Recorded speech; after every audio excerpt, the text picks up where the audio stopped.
Please like, share, and subscribe. For more videos, let's go! Si Tito Pogi at ang nilalang sa tubuhan ng Alingaro, bandang alas 11 ng gabi, nang makatanggap ng tawag si Tito Pogi mula sa dating kakilala niyang tricycle driver sa Alingaro. Garalgal ang boses nito, takot na takot. Tito, may gumagala sa tubuhan. Hindi tao. Noong una, inisip ni Tito Pogi na baka magnanakaw lang o kaya di. Pero may sinabi ang lalaki na nagpatahimik sa kanya. 3 na nawawala at lahat sila natagpuan na walang dugo. Kinabukasan kumalat agad ang balita sa General Trias.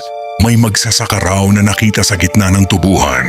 Nakatayo lang, hubad, puro sugat.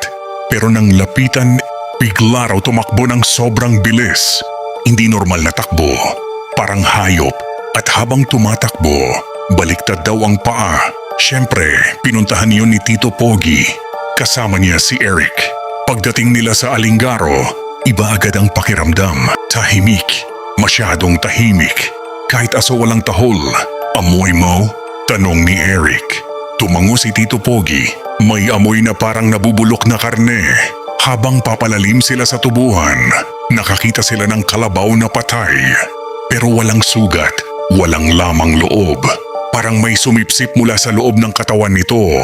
Biglang humangin ng malakas. Kasabay noon, may narinig silang kaluskos. Mabilis, paikot-ikot sa tubuhan. Parang may umiikot sa kanila. Tumigil si Eric. Tito, may sumusunod sa atin. Biglang may aninong dumaan. Mabilis, sobrang bilis. Halos hindi makita, pero sapat para mapansin nila ang itsura nito. Matangkad, payat na payat, mahaba ang braso, at sobrang putla. Parang walang balat. Takbo, sigaw ni Tito Pogi. Pero bago sila makatakbo, may bumagsak mula sa taas ng tubo. Isang tao, o akala nila tao. Nakayuko ito, hubad, puro putik, at nanginginig ang katawan. Too long, mahina nitong sabi. Lumapit si Eric, pero agad siyang hinila ni Tito Pogi. Wag, dahan-dahang tumingala ang nilalang, at doon nila nakita.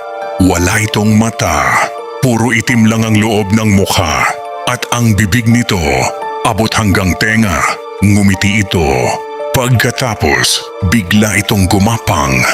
Hindi normal, baliktad ang galaw ng mga braso at paa. Parang gagamba. Mabilis itong umakyat sa mga tubo hanggang mawala sa dilim. Napamura si Eric. Ano yon? Hindi sumagot si Tito Pogi kasi alam niyang hindi iyon aswang. Hindi rin multo, mas matanda pa, mas masama. Habang palalim ang gabi, lumalala ang pakiramdam nila. Parang may nakatingin mula sa lahat ng direksyon. Minsan may maririnig silang bulong, minsan parang may tumatawa. Hanggang sa makarating sila sa gitna ng tubuhan.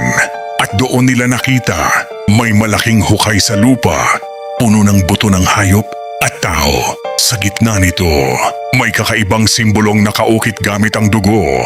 May ritual na ginagawa dito, bulong ni Tito Pogi.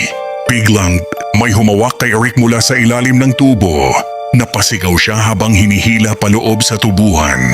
Tumalon si Tito Pogi para hilahin siya pabalik. At doon nila nakita ang nilalang hindi pala isa. Madami sila, nakatago sa ilalim ng mga tubo. Manipis, mahahaba ang leeg, nakadikit sa lupa parang mga hayop. At lahat sila nakangiti. Biglang nagsigawan ang mga nilalang. Tunog tao, tunog baboy, tunog aso, halo-halo. Parang walang totoong boses. Hinila ni Tito Pogi si Eric habang tumatakbo sila palabas. Pero habang tumatakbo, napansin niyang hindi nauubos ang tubuhan. Parang paikot-ikot lang sila. Nililigaw tayo. Hingal na sabi niya. Biglang may lumitaw na matandang lalaki sa harapan nila. Payat, madungis, at may hawak na gasera. Huwag kayong maingay. Bulong nito. Ginigising niyo sila. Dinala sila ng matanda sa maliit na kubo. At doon niya sinabi ang totoo.